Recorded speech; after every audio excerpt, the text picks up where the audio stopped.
Alright, welcome back to some more heat.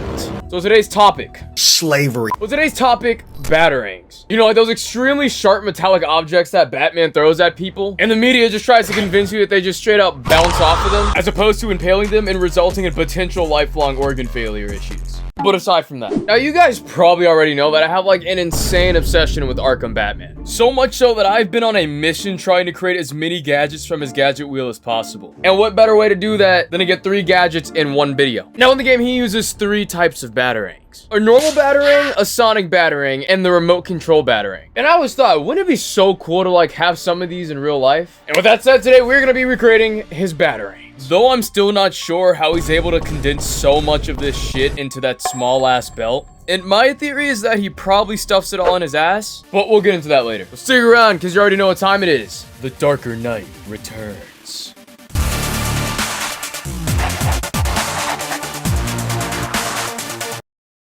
So before we even get into building any of these things, I think we should take a moment to carefully examine how each Batarang works and its functionality. So just like last time with the Batclaw, I dedicated a whole stream over on my other channel to studying the Batarangs. So be sure to go subscribe to my other channel and follow my Twitch for future streams and more. So first we'll start off with the normal Batarang. Now this type of Batarang is pretty straightforward. It doesn't have any special features or special functionality unlike the other ones, but I mean it's able to unfold in a super quirky way, something like this.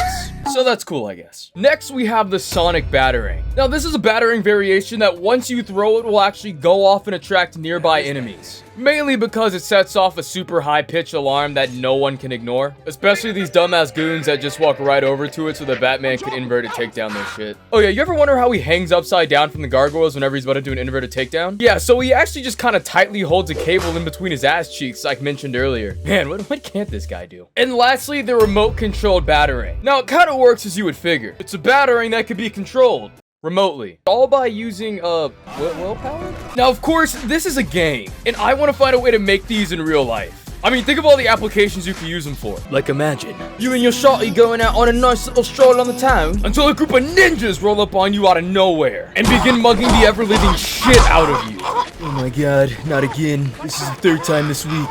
I can't end up like Andrew Garfield. Right then, you begin to go reach for that strap, a very uniquely crafted Batarang. And with a very precise stroke of that wrist, throw it in such a way that can incapacitate all 3 goons at once. Now look at you saving the day and doing it with aura and shit. Ha! Someone's getting laid tonight, and it just might be you.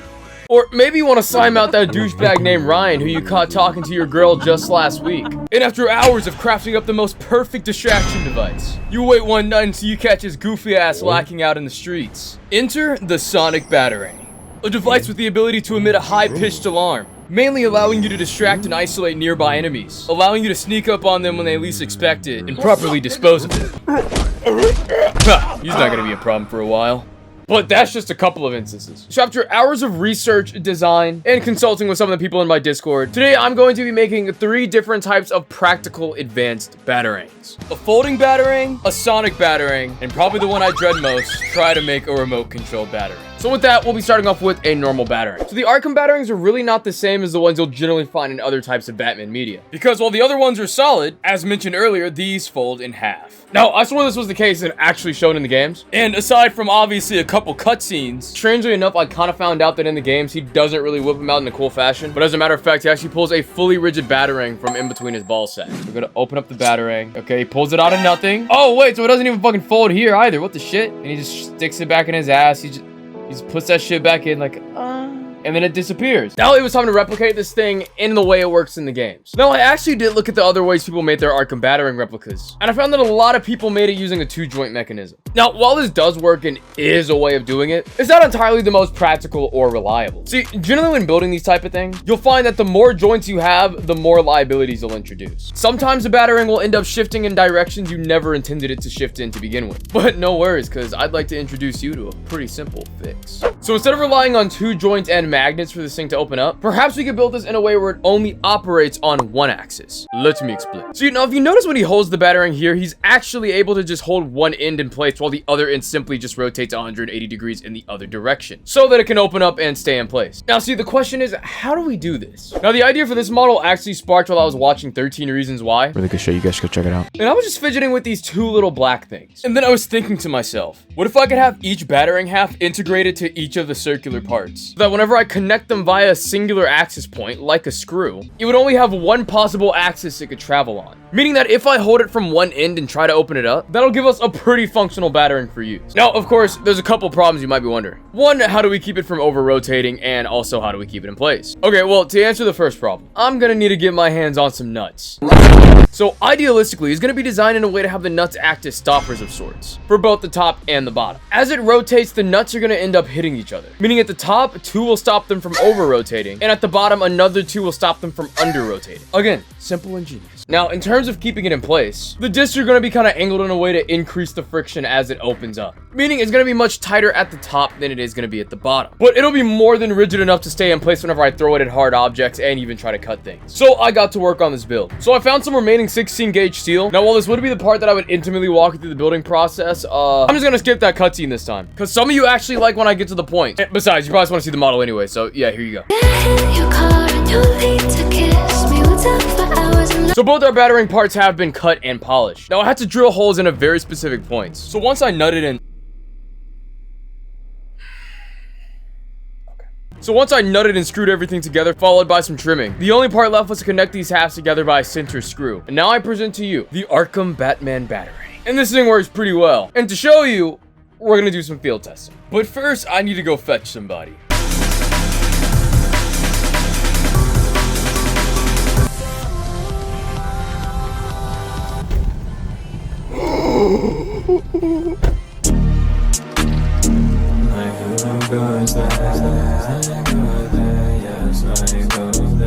Okay, so this is the collapse. What the fuck? So this is the first test trial. We're going to be using the collapsing Batarang. So I'm not really gonna throw it at anything for the first throw. I just want to see how far I can go. So ready, home. Look at this ore, right? Pull this shit out. Watch. You get that? See that shit open up. Damn. Oh shit! Did you not capture that throw on camera? Now, the only problem we ran into is that I threw this thing so far, we actually lost it for about 10 minutes. So what I'm gonna do is I'm gonna throw this bitch again that way. And then once we're done, boom. I guess the idea is that he makes so many of these, he never expects to get them back. I do, bro. I'm working on a fucking budget.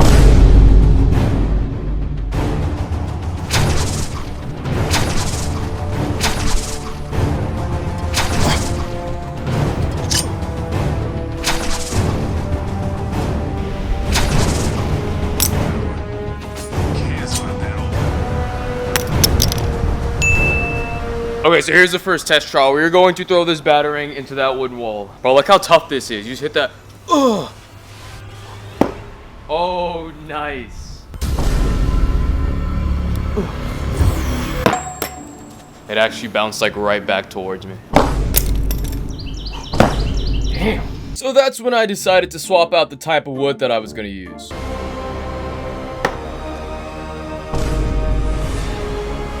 You guys saw that? You guys saw that aura? Bro, look at how it sticks into the wood. It's just like that one cutscene from Arkham Origins that I low-key references build off of.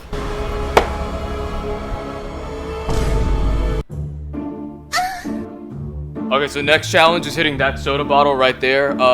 2, 1. Oh, alright.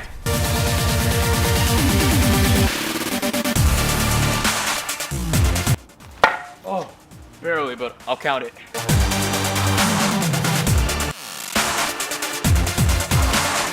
So now I'm gonna set up a rope here to cut down, similarly like he does with a Batarang inside of the games.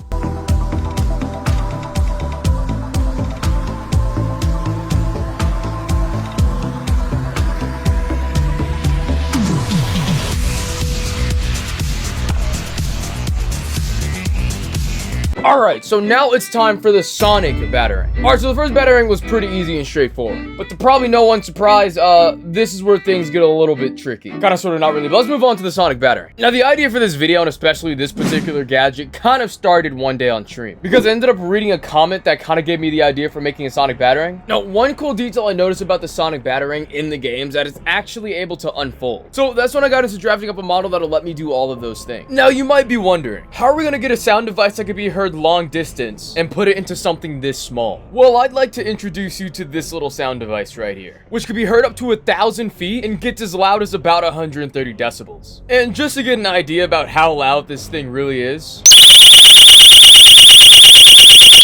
so I essentially tried to dissect this thing to see how it works and then find a way to install it within my Sonic Batarang. So this thing kind of operates in the actual sense like it does in the games. So once again,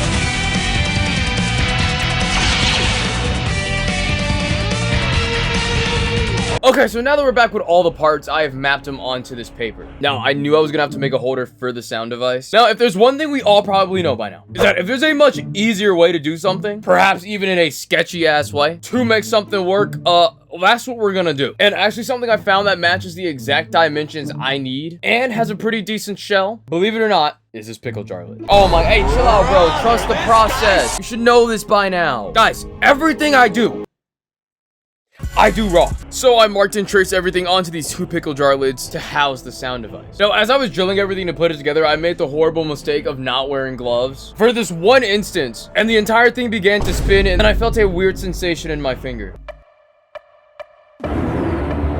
Yeah, I nearly cut my shit off. You know that one Resident Evil death scene where it's like the lasers cut through you and like you see absolutely nothing up until the point where like Ada Wong starts bleeding slowly? Bro, that's actually what it felt like. But yeah, then I kind of started bleeding everywhere. But hey, when has a little bit of blood loss ever stopped anybody? So I just slapped the gloves on and wrapped up assembly. Now, at this point, I was kind of having a little bit of troubles trying to keep the blades to remain open. And I had been working on this thing for so long, my back was literally blown out. So I brought everything back to my room and continued to fix the issue while I was watching the Lego movie, until I finally figured it out. Now, the Sonic Batarang was like 95% complete at this point. The only issue is the obvious pickle jar design that you cannot ignore. But once again, there's nothing a sheer amount of black duct tape can't fix. So I present to you the Sonic Batarang version 1.0. So now the thing's complete. But now you might be wondering, how am I gonna get this thing to go off on impact? See, look here, you smart ass. You probably have all the questions today, don't you? Well, I actually had a couple ideas, actually. My first approach was I was gonna connect a cord and something slightly heavy like a magnet to this thing, so that when I throw it, hopefully the centripetal force would yank the switch.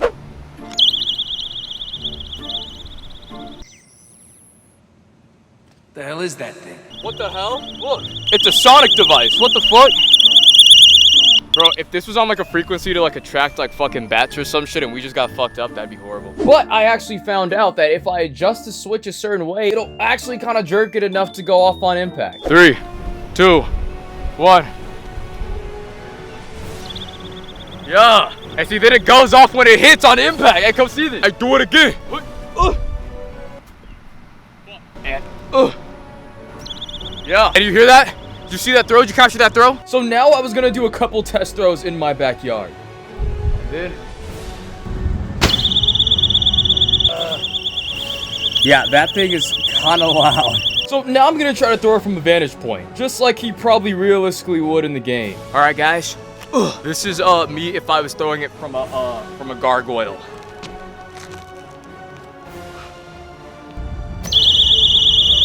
Dude, that thing is going off.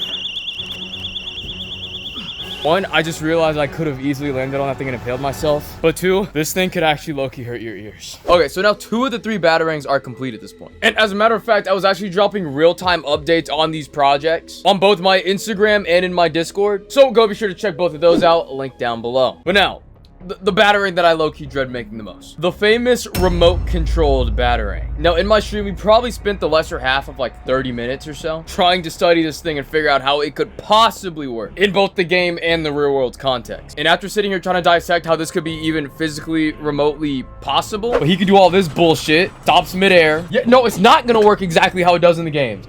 That's fucking impossible, bro. Yeah, we settled for more reasons than one that, yeah, this is kind of impossible. Let me explain. Okay, so let me break it down for you, Mark. I'm gonna break down the primary reasons why the remote control batarang ain't on shit. Okay, so for starters, whenever it comes to aerodynamics, the way this thing is built is absolutely cooked. I mean, you mean to tell me that if I take this rigid ass piece of metal right here and throw it really hard, you're just gonna be able to give this thing the ability to speed up, slow down, pop crazy ass U-turns midair? Yeah, no. Now, I'm sure one of you's probably thinking, oh, you know, maybe this thing just works like a boomerang. Man, shut your goofy ass the hell up. I'm gonna deal with you later. But if we look at the mechanics of most flying devices, they're actually designed in a very specific way. Now, generally, one thing in common between like all aerial devices is their ability to create lift.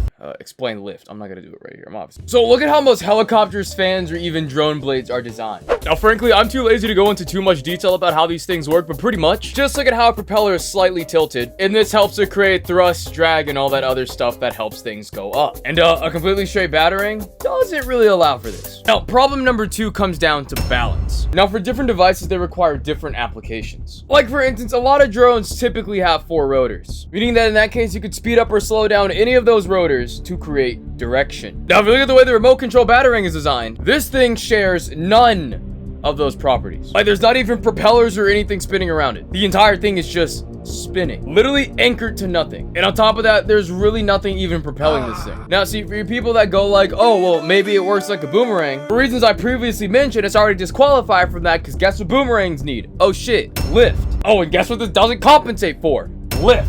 No lift, no boomerang. And also, have you ever seen a boomerang that could speed up, slow down, go in any direction, and pop crazy U-turns? Yeah, I didn't think so. Spin, toss, fly, soar. You'll be forgiven for thinking this little styrofoam RC boomerang couldn't possibly and can easily lose the signal, but it does really fly.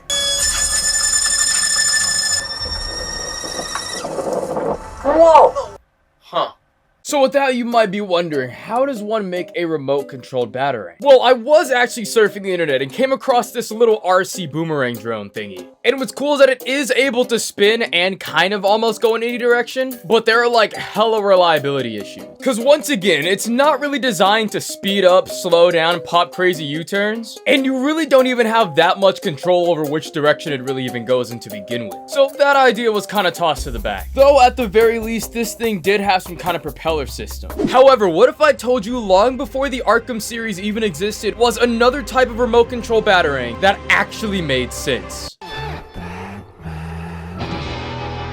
Now, back during 2004, there was this cool little show called The Batman. And as I was rewatching some scenes, I actually noticed that in one of them, he had what I would consider to be the predecessor to the Arkham remote control batarang. Now, the reason I'd say this one is more practical is because it actually has a super viable way to fly. I mean, sure, it's basically a bat drone, but so is this. So you could easily consider this to be the first remote controlled batarang. And on top of that, notice how he's actually using something on him to control it, instead of just using willpower, whatever the fuck this shit is. So with that, me and some of the people in my chat pretty much came to a consensus. The way we were gonna make a remote controlled batarang, it's if you want it to work in the games, your best bet is to gut a drone, slap it on a batarang, hope people don't bitch about it. That's your best bet. It's just gutting a drone and integrating it into a batarang. So I managed to take a drone that I had laying around that was pretty small enough and dissected it for parts that I could use. And then I took this batarang and then cut some parts into it so that I can install some of the old drone parts onto this batarang. Now, the first variation, I took 2 of the rotors and connected them to the batarang, and this is how it kind of came out.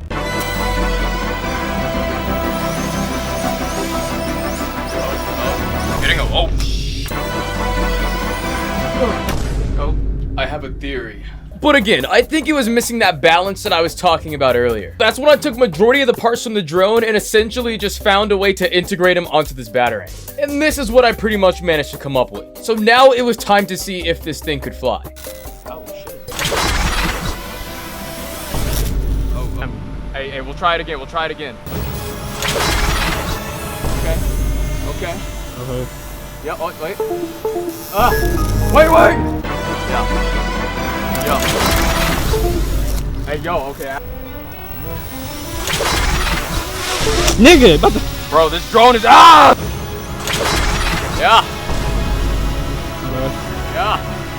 Yo.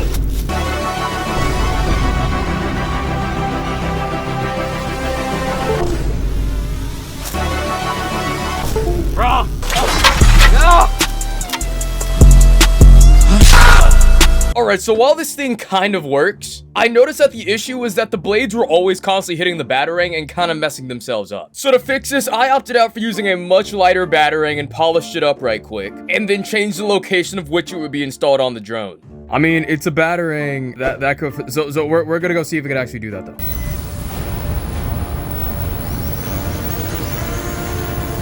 Oh, we go up.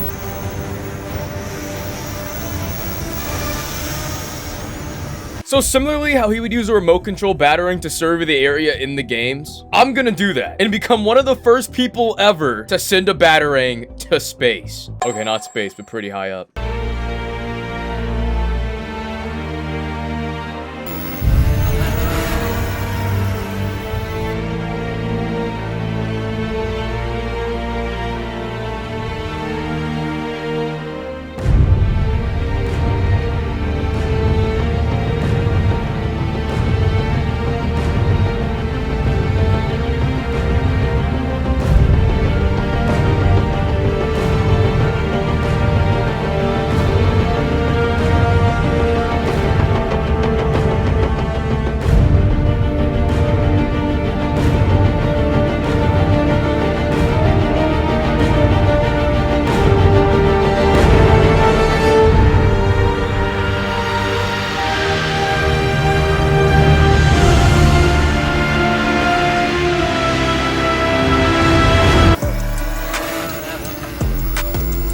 Hey, yo.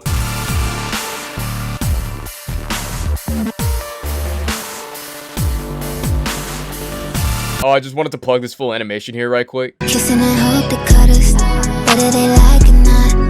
I wanna show you out. But anyway, if you guys did enjoy, don't forget to hit that like button and subscribe with post notifications on so that you never miss an upload. Because 1, it's free, 2, it takes like 5 seconds, and 3, because we're always getting into something crazy here on the channel. But if you did enjoy what you see here today and want to see more of me, there are actually 2 things you can do. First, you can go follow my Instagram, link down in the description below, where I generally post updates and overall just hilarious shit. Also, be sure to go subscribe to my other channel, Jafonzo, link down below, where I do stream and upload other types of content there. And you guys are definitely going to want to subscribe because in a couple days after the upload of this video, I'm going to attempt to beat the Batman Arkham Knight New Game Plus in one go. Full 120%. So you guys are definitely not going to want to miss that. And again, be sure to go check out my Discord, link down below. I also post updates there and generally chat with you guys. And if you would like to support me, consider becoming a channel member for only $2.99 a month. I mean, that's literally less than a double cheeseburger from McDonald's. And with that said, special shout out to my channel members and an honorable mention to these guys who did actually help me with this video in a sense. So yeah, I'll catch you guys in the next video.